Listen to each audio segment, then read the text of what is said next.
So what's up guys, mayong adlaw sa tanan. So today, no, so meron lang tayong pag-uusapan, no, kung makati yung tinga ko Kasi nakikita ko mga kurap, no, sa rami-rami nang nakalamuha ko at nakilala ko ng mga iba-ibang tao. So takot silang mag-drive. Ang di ko maintindihan, bakit takot kayo mag-drive, no? Ang pag-drive, napakadali to, no? Ikaw kung marunong kang mag-bike, marunong kang magmotor, so mas mahirap yun kaysa mag-drive ng sasakyan. To be honest, no, mas madali tong sasakyan na ipapag-drive, no. Tulad nito, yung dinadala kong sasakyan, Tesla, no. So ipakita ko sa iyo kung bakit siya mas mabilis. So ayan, nakikita mo yan. Ito na yung brake, saka ito yung parang gasolinador niya. So ibig sabihin, ito lang ganito lang isang paa lang gagamit. So mas mabilis siya kaysa motor. No, kung sa bike din magpapadya ka pa, kung motor din dalawa, kabilaan. No, brake saka ganito. So ito dito na. So ito napakabilis kasi ikot-ikotin mo lang to. Di ba? Bakit ka mahihirapan sa sobrang dali lang yan, no? Una, pangalawa, hindi ka rin magbabalance kasi itong sasakyan apat yung gulong, pwede ka na magbalance. No, hindi tulad ng motor, ng bike na magbabalance ka. Hindi ko lang maintindihan, no? Bakit ba kayo nahihirapan? No? Yung iba kinakabahan kasi daw natakot sila mag-drive, no? Alam mo, bigyan kita ng idea, no? Kung gusto mo mag-drive, huwag kang matatakot. Kung nasa Hong Kong ka, huwag kang magtatakot maging driver. Bakit? Kasi kung may instructor ka, kasi dito sa Hong Kong nasa right side yung drive-banan. Pero yung left side, may sarili silang brake kung may instructor ka. So, di mo na kailangan mag-worry kung malakas, mabilis. Kasi kung makikita naman ng instructor yan na malapit ka na mabangga, magbe-brake yun sila. Kaya di ko maintindihan. Ba't ka matatakot, men? No, gago ka ba? Ba't ka matatakot, no? Nasa iyo na nga ang lahat, matatakot ka pa rin. No, wag kang matakot. Kami dito, naging driver kami. Kung ano yung dadaanan mo, yun din ang dinadaanan namin. Nagets mo ba?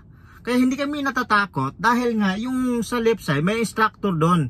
At meron silang sariling brake, foot brake, na para kung ikaw malapit ka nang mabangga, kung gusto mong magpakamatay, so, gago! Kung lang mamatay ka, no? Sila bahala magbe-brake. Kaya sa dahan-dahan, mareremorize mo yan Sa dahan-dahan, napakadali lang. Ano lang naman to, paano naman to re-remorize? Madali lang to. Basta makikita mo lang ng ganyan. Nakikita mo to? R&D.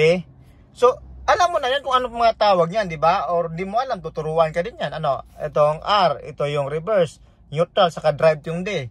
So, yun lang naman yan Saka ito, meron mga ganito. Puta na, basic lang yan. Puta na, ano na tayo ngayon social media na tayo ngayon, no? Most of technology na tayo ngayon. So, alam na natin gamitin yan. Ako nga, Chinese to, Paano mo mabasa yan? Chinese. No? Pero, may mga, pwede mo yung i-translate yan Sa cellphone mo, may translator naman. Kaya nga, wala talagang way, at wala talagang rason, nga, ayaw mo mag-drive, no? Dahil lahat na, nandito na lahat Ituturo na lang sa'yo Tuto ka na lang, ayaw mo pa. Yan ang hirap sa atin no? Dahil akala nila na mahirap talaga, pero ang totoo, hindi mahirap. Subukan mo lang. Sabi ko sa'yo, no? 100% yun. Isang drive lang siguro, alam mo na Wala pa isang oras, alam mo na paano mag-drive. Napaka-basic lang mag-drive, totoo. Huwag ka lang matakot. Kasi yung inisip na iba, natatakot sila. Natatakot kami, baka mabangga. Tayo na, hindi kayo mababangga. Ano kayo mababanggan? Dito nga yung may instructor kayo Kahit nga walang instructor, hindi kayo mababangga Kahit may nakasabay lang sa'yo, nakaupo, hindi kayo mababangga. Sasabihan lang kayo, dandahan lang. So pepreno ka. Mga ganun basic lang naman yan No, kaya huwag nyo alahanin kasi ito, pag nakalagay sa drive, ito nakalagay sa drive dito. So, automatic na yan. Pag iangat mo lang, naka-reverse na yan. O kung atras ka. Basic yung motor nga, hindi umatras puro lang diretso So, pwede ka rin abante ka, kalang-kalangin mo pa yung paa mo. Ito, hindi na lahat nandito na upo ka na lang. Saka hindi na ka pwede mag-balance kasi nakabalance na to. No, posible hindi mo alam yon no? Madali mong matutunan yon. Tiwala lang sa sarili. Like, comment, and subscribe. Peace!